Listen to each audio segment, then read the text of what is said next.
Assalamualaikum warahmatullahi wabarakatuh. Perkenalkan, saya Muhammad Ali Rafiq, dosen S1 Program Studi Teknik Sipil Fakultas Teknik Universitas Muhammadiyah Surakarta yang bertanggung jawab untuk mengajar mata kuliah desain jembatan. Adapun desain jembatan dibebankan menjadi beberapa capaian pembelajaran mata kuliah. Yang pertama adalah mahasiswa mampu menguraikan konsep perencanaan jembatan. Yang kedua, mahasiswa mampu melakukan perencanaan desain jembatan beton bertulang. Yang ketiga, mahasiswa mampu melakukan perencanaan desain jembatan komposit. Yang keempat, mahasiswa mampu melakukan perencanaan desain jembatan beton bertulang. Dan yang terakhir, mahasiswa mampu melakukan perencanaan desain jembatan rangka baja. Kemudian, adapun bahan ajar yang kami pakai pada mata kuliah desain jembatan, yaitu salah satunya adalah Seismic Design and Retrofit of Bridge karya Presley, Seibel, dan Calvi. Yang kedua adalah buku ajar jembatan oleh Insinyur Abdul Rahman. Baik, Assalamualaikum warahmatullahi wabarakatuh. Perkenalkan, saya Muhammad Ali Rafiq, dosen Teknik Sipil Universitas Muhammadiyah Surakarta.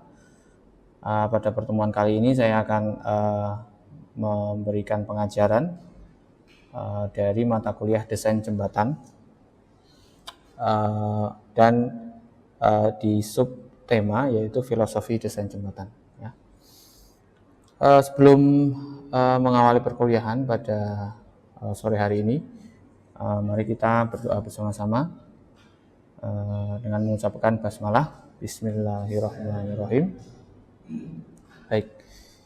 Selanjutnya saya akan membacakan capaian pembelajaran pada mata kuliah ini. Yang pertama adalah mahasiswa mampu menguraikan konsep perencanaan jembatan. Yang kedua, mahasiswa mampu melakukan perencanaan atau desain jembatan beton bertulang. Kemudian yang ketiga, mahasiswa mampu melakukan perencanaan desain jembatan komposit. Kemudian mahasiswa juga mampu melakukan perencanaan desain jembatan beton prategang. Selanjutnya, mahasiswa mampu melakukan perencanaan desain jembatan rangka baja. Selanjutnya, saya akan menerangkan kontrak belajar, maksimal absen 4 kali. Kemudian mahasiswa diwajibkan untuk selalu tanda tangan setiap datang atau hadir. Kemudian ada beberapa seperti assignment itu 35% bobotnya, kemudian mid exam itu 30%, kemudian final exam 35%. Kemudian untuk toleransi untuk masuk ke kelas paling lambat adalah 10 menit. Di luar itu maka mahasiswa tidak diperkenankan untuk ikut mata kuliah ini. Kemudian yang terakhir, kita akan selalu saling menghormati dan fokus pada pembelajaran selama sesi. Baik, kemudian bahan ajar yang akan kita gunakan, yang pertama adalah Seismic Design and Retrofit of Bridge. Ini dari Presley, Seibel, dan Calvi. Kemudian ada buku ajar jembatan dari Insinyur Abdul Rahman, yang kedua. Dan yang ketiga, peraturan SNI ya, untuk pembebanan jembatan. Selain itu nanti di pertemuan selanjutnya juga ada beberapa tambahan peraturan jembatan, misalkan untuk seismik atau gempa. Ya. Nah, ini sebelum perkuliahan kita mulai, kita akan sedikit memberikan pertanyaan ya mengenai apa saja jenis pendekatan desain jembatan yang sudah digunakan sekarang, dan yang kedua, pertimbangan apa yang menjadi dasar perencanaan jembatan. Oke, ini untuk nomor pertama ya, dan nomor kedua. Kemudian nanti silakan buka open learning ya, yang saya sudah siapkan. Kemudian ada dua pertanyaan ini silakan untuk dijawab menggunakan open learning ya. Learning.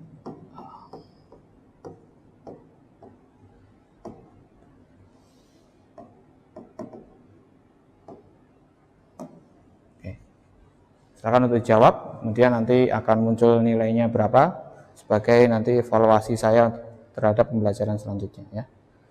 Baik. Selanjutnya mungkin saya akan langsung setelah dilakukan pretest ya, setelah menjawab saya akan langsung ke materi ya. Kemudian nanti di akhir akan ada post test ya. Ada post test setelah materi yang sudah saya sampaikan. Oke. Jadi apa itu kegunaan jembatan? Jembatan adalah salah satu bangunan pelengkap jalan yang berfungsi untuk menghubungkan ruas jalan yang terputus karena suatu rintangan.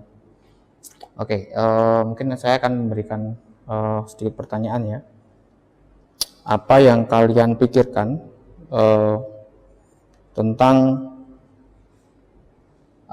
kemampuan jembatan yang ada atau desain jembatan yang sudah ada misalkan di negara kita ini di Indonesia?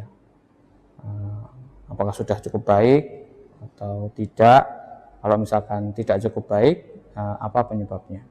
Ada yang mau menjawab? Oke, saya tunjuk satu aja ya. Silakan. Menurut saya desain jembatan yang ada di Indonesia sekarang sudah semakin baik ya Pak, karena sudah semakin mengikuti perkembangan zaman juga, yang dimana sekarang jembatan juga sudah memiliki seperti alat monitoring seperti itu. Terus kemudian desainnya juga sudah tidak yang kaku seperti, jadi banyak desain yang pakai kabel seperti kabel seperti itu yang sudah lebih modern gitulah. Juga kalau di struktur itu lebih efisien. Betul. Seperti itu. Oke, baik, terima kasih. Oke, sepertinya salah satu dari teman kalian sudah menjawab dengan cukup baik ya. Ya betul, desain jembatan sekarang itu juga sudah cukup berkembang. Dari mulai dulu kita karena bentangnya masih pendek, kita sering memakai simple span. Simple span itu kita coba pakai ini ya. Simple span.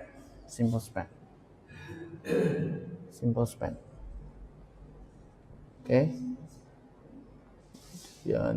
Oke. Ini abutment ya, abutment 1. Ini abutment 2. Ini kolom, ada 1 di sini. Kolom. Ini kontur tanahnya. Oke. Ciri-ciri simple span itu adalah dia tidak continuous di sini. Jadi jembatan itu hanya ditopang.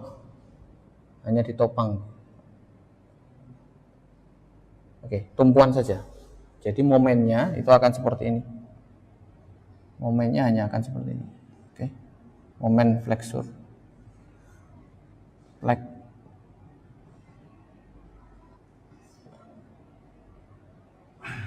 Oke. Ada yang tahu lentur jembatan itu ditopang oleh apa?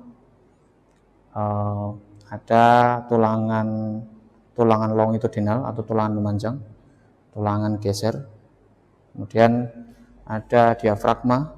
Antara 3 pilihan itu atau 2 pilihan saja, antara longitudinal atau geser, mana yang menahan lentur? Silakan jawab salah satu aja, terserah. Geser, tulangan geser atau tulangan longitudinal. Oke. Ini tulangan longitudinal adalah ini. Tulangan longitudinal. Ini tulangan geser. Yang menahan lentur ini supaya dia tidak terlalu berotasi terlalu banyak. Tulangan yang ini atau yang geser? Tulangan yang memanjang itu Pak, yang memanjang. Betul ya, tulangan yang memanjang. Jadi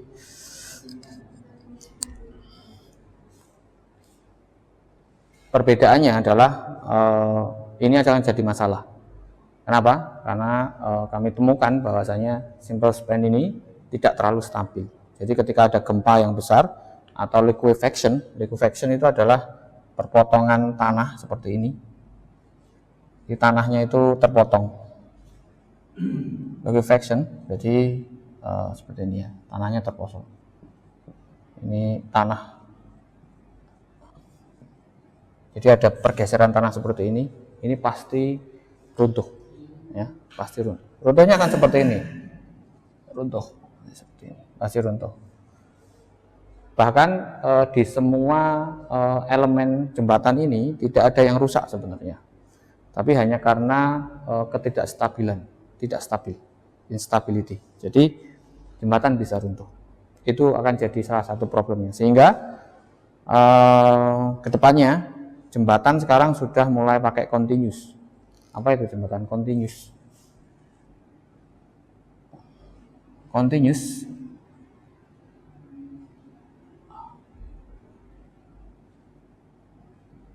jadi tidak ada join di sini. Jadi ini menerus dari sini ke abutmen 1, ke abutmen 2 ini menerus. Ini hanya menopang. Jadi kalau misalkan kita lihat peletakannya itu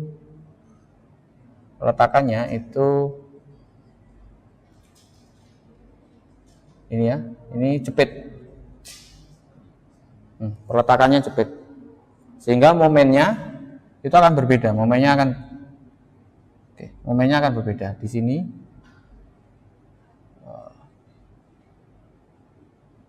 momennya akan berbeda. Oke. Jadi ada momen selain momen ke bawah ya, momen ke bawah, ada momen tarik dan tekannya. Jadi momen ke atas juga ada. Ini perbedaannya. Sehingga ini akan mengurangi momen yang di bawah ini. Kalau ini momennya akan cenderung fleksurnya atau lenturnya itu akan cenderung untuk di sini, di tengah sini. Kalau ini bisa terkurangi, ini bisa terkurangi, sehingga dia akan sebagian kecil akan ke sini. Itu perbedaannya. Yang kedua adalah ini stabil. Jadi kalau misalkan ada seperti ini, ada pergeseran tanah seperti ini, dia akan lebih cenderung bisa mempertahankan diri. Sehingga jembatan sekarang hampir tidak ada yang single span, adanya continuous span. Itu perkembangan selanjutnya. Selanjutnya nanti ada perkembangan baru lagi. Oke, ini filosofi desain jembatan. Pertanyaannya adalah, desain jembatan itu kita desain berdasarkan apa? Berdasarkan gempanya, berdasarkan loadnya itu bebannya, atau berdasarkan lingkungannya, berdasarkan artistiknya, apa kira-kira? Ada yang bisa jawab? Berdasarkan apa, Mas? Kalau menurut saya berdasarkan semuanya, Pak. Semuanya ya? Dari bebannya, terus dari bebannya itu beban yang melintas, dari gempa, mungkin juga angin, terus kan bisa juga jembatan itu menjadi ikon daerah tersebut kan, Pak. Jadi bisa juga dari arsitekturnya juga. Jadi mungkin ya semuanya, Pak. Tapi Semuanya. paling penting ya harusnya dari beban yang diterima jembatannya. Oh iya ya. Ya, cukup baik jawabannya. Benar, jadi semua hal itu terkoneksi, tapi tetap ada satu hal yang faktor dominan yang harus kita ketahui, yaitu di bidang strukturnya. Artinya kalau strukturnya sudah oke, itu nanti faktor yang lain juga akan jadi pertimbangan. Tapi setelah strukturnya oke, strukturnya sudah cukup kuat dan cukup stabil. Oke. Jadi contoh ini jembatan di Jepang namanya Matsurobe, jembatan Matsurobe. Ini dia kolaps atau runtuh itu gara-gara, ini kasus ya, jembatan runtuh. Kasus jembatan runtuh.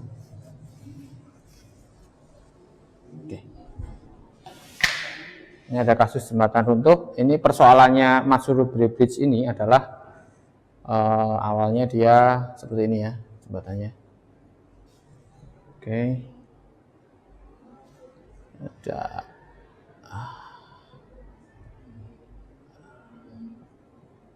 ini jembatan continuous ya, jadi sudah cukup update ya. Tapi di jembatan ini juga ada beberapa masalah. Masalahnya adalah hampir semua jembatan sekarang itu adalah segmen per segmen, jadi tidak cor in situ, artinya dia terbagi menjadi segmen-segmen. Contoh box girder ya, atau kolomnya ini terbagi menjadi segmen-segmen seperti ini. Karena metode konstruksinya adalah dia membawa segmen-segmen, kemudian di lapangan akan dia sambung. Ini akan jadi masalah juga, karena di sambungan ini kalau tidak terlalu kuat, ketika dia runtuh, itu akan jadi runtuhnya akan semakin parah. Oke, itu masalah yang pertama. Masalah yang kedua adalah di jembatan ini keruntuhan terjadi bukan karena gempa, tapi karena ada landslide di sini. Landslide itu seperti ini, misalkan ya. Ini oke. Landslide. Jadi tanah bergeser ke arah sana. Jadi akhirnya nanti tanah akan bergeser ke arah sini. Landslide. Tanah akan bergeser kayak gini, seperti ini. Jadi faktor keruntuhan utama adalah di landslide ini, bukan di gempanya. Oke. Jadi kita perlu titik bawahi bahwasanya dari kita belajar dari masa lalu, jembatan yang sudah runtuh itu sebagian besar bukan karena gempanya, tapi karena tanah, ya, karena salah desain. Misalkan tadi ini kurang stabil, simple span ini kurang stabil adalah faktor salah desain atau desain error, kita bisa bilang desain error. Jadi instability ya, instability faktornya. Yang kedua adalah soil atau tanahnya bergeser, sehingga kita tidak tahu kapan tanah bergeser, letaknya di mana, kemudian dia runtuh di mana, itu kita tidak tahu. Sehingga desainer biasanya tidak terlalu memperkirakan, ya, engineer tidak terlalu memperkirakan adanya fenomena ini. Even itu di Jepang yang sudah berkembang cukup bagus, mereka tetap tidak mampu ya istilahnya jembatan ini, walaupun jembatan ini memang sudah agak lama ya di Jepang, agak lama, sehingga terjadi collapse yang seperti ini. Ya, awalnya kita lihat di sini. Jadi ada landslide di sini, daerah sini landslide-nya. Kemudian karena landslide ini si kolom bagian ini dia akan bergeser ke sana dan mendorong dari deck atau girdernya, sehingga dia akan runtuh di sini. Runtuhnya gara-gara ada sliding di sini, Jadi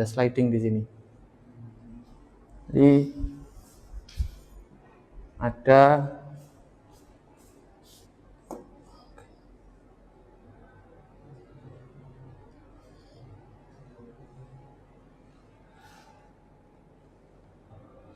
ya, ada sliding di sini.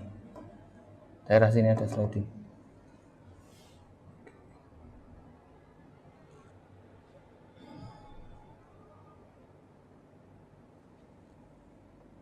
Ya, ada sliding di sini.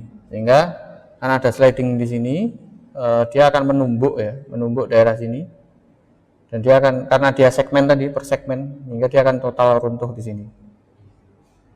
Ya. Oke. Jadi bukan karena gempa, tapi karena landslide. Oke. Kemudian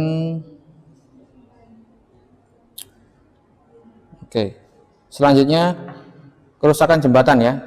Ada beberapa hal. Yang pertama adalah akibat unseating joint. Unseating itu maksudnya seperti simple span tadi. Ini namanya unseating. Ketika girder lepas dari abutment. Ini abutment ya, abutment. Kemudian ini girder. Kemudian si girder ini lepas dari abutment. Akan dia lepas di sini. Ini namanya unseating. Ya. Dia akan lepas. Ini kegagalan stabilitas, bukan kegagalan biasanya kalau kita mendesain jembatan itu desain kekuatannya. Apakah kolom ini cukup kuat, cukup ductile atau enggak, kemudian apakah deck ini cukup kuat atau cukup ductile atau enggak. Tapi di sini kegagalannya adalah di stabilitas. Jika dia unseating namanya. Ini contoh di beberapa daerah yang sudah terjadi kebanyakan tahun 19 70 ke atas. Jadi ini terjadi liquefaction di sini. Ya. Kemudian unseating ya. Di sini unseating, di sini unseating. Kalau di sini adalah liquefaction ya. Kegagalan yang kedua adalah efek dari tanah. Liquefaction itu adalah tanah, dia akan naik turun atau bergeser, termasuk landslide tadi dan segala macam. Nah, ini menimbulkan jembatan pasti akan runtuh. Nah, ini adalah faktor lain ya yang terjadi ketika kenapa jembatan bisa runtuh. Kita tidak bisa mendesain dengan baik, maka ya akan terjadi seperti ini. Sampai sekarang riset akan terus dilakukan ya untuk menanggulangi jika terjadi likuifaksi. Kalau di Indonesia biasa di Palu ya, di Palu kemarin terjadi likuifaksi juga di Palu. Terus ini di Jepang, ini cukup terkenal di Kobe. Dia runtuh, faktornya adalah karena tinggi kolom ini sangat rendah. Tinggi kolom sangat rendah. Kenapa tinggi kolom sangat rendah bisa runtuh? Dia jembatan di Kobe ini dia continuous, tapi kolomnya sangat rendah. Kolomnya sangat rendah. Sehingga karena kolom sangat rendah dan ada gempa yang besar, kemudian deck girder ini mempunyai lateral force yang sama untuk menekan dari semua kolom pendek ini, sehingga kolom pendek ini sudah tidak mampu untuk menahan. Kemudian dia akan collapse. Kemudian kebetulan kalau di sini dia collapse-nya ke samping.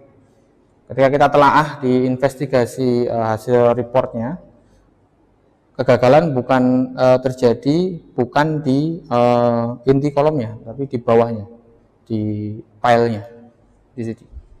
Kegagalannya bukan di kolomnya, tapi di pile. Kegagalannya di sini. Jadi pile-nya mungkin tidak cukup dalam, sehingga ketika terjadi collapse, dia akan collapse duluan. Ya. Jadi masalahnya adalah di design error. Oke. Jadi fakta bahwasanya design error ini sangat banyak ya. Ini jadi latar belakang untuk kita semua mempelajari lebih lanjut mengenai desain jembatan. Ini adalah filosofi dari desain jembatan. Kenapa kita harus belajar dari kegagalan jembatan pada gempa-gempa di masa lalu ya. Oke.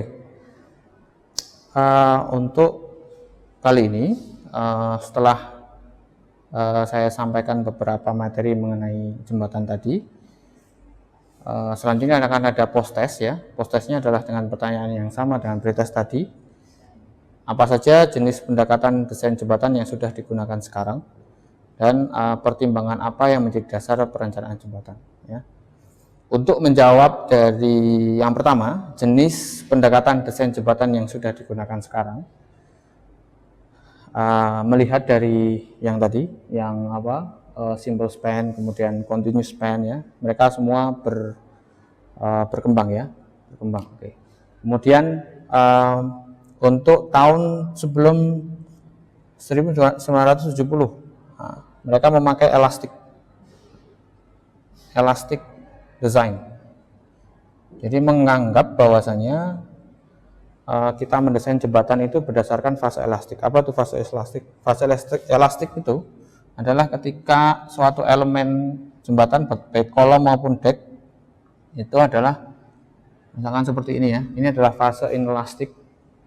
Fase elemen atau jembatan itu melentur, udah melendut adalah di sini. Dan ini adalah fase elastik di sini. Pada zaman dulu kita fokus ke fase elastik. Itulah kenapa kebanyakan terjadi gagal geyser, karena mereka hanya mempertimbangkan fase elastik saja. Gagalnya gagal geyser, karena geyser hanya elastik, tidak sampai inelastik. Inelastik itu lebih ke lentur atau flexural tadi, yang di sini tadi. Lebih ke flexural, lentur. Oke. Kemudian yang kedua, setelah ini ada elastik. Kedua adalah inelastic design. Inelastic design ini lebih fokus kepada time history. Ada ground motion atau ground motion seperti ini acceleration, ini time, ada ground motion seperti ini. Ya. Nah, ini namanya time history. Jadi kita mendesain jembatan berdasarkan gempa-gempa yang sudah terjadi sebelumnya. Jadi kita gabungkan, jika misalkan kita ingin menggabungkan semuanya dari beberapa time history, mungkin banyak ya, ada Kobe ya, ada mungkin Gigi earthquake, betul. Kita gabungkan, kita akan mendapatkan respons spektrum. Respons spektrum ya, ini bisa untuk meringkas dari ground motion, setiap ground motion yang ada. Kita transfer dari ground motion ke respons spektrum dan kita aplikasikan ke jembatan ya. Ini inelastic design. Yang ketiga, performance based design. Ini yang paling baru, based design. Ya, berdasarkan performa dari struktur itu. Jadi struktur itu dicoba dengan berbagai cara. Misalkan dicoba push over sampai runtuh, dicoba time history juga, ground motion, tapi sampai runtuh juga.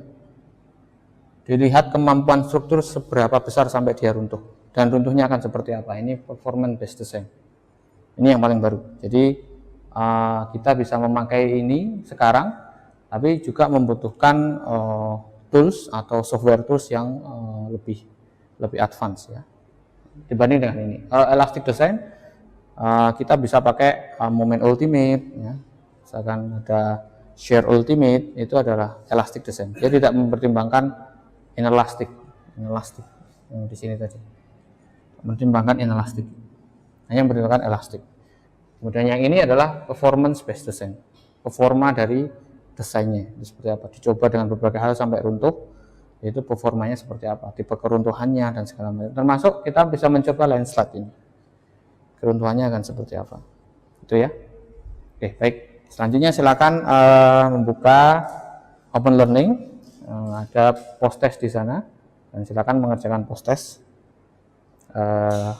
dengan jujur ya. Baik. Terima kasih pada para mahasiswa ya yang sudah hadir dalam perkuliahan hari ini. Semoga perkuliahan hari ini menjadi manfaat bagi kita semua, baik dari saya maupun kepada mahasiswa. Saya akhiri. Bila taufiq wal hidayah wal ridha wal inayah. Wassalamualaikum warahmatullahi wabarakatuh.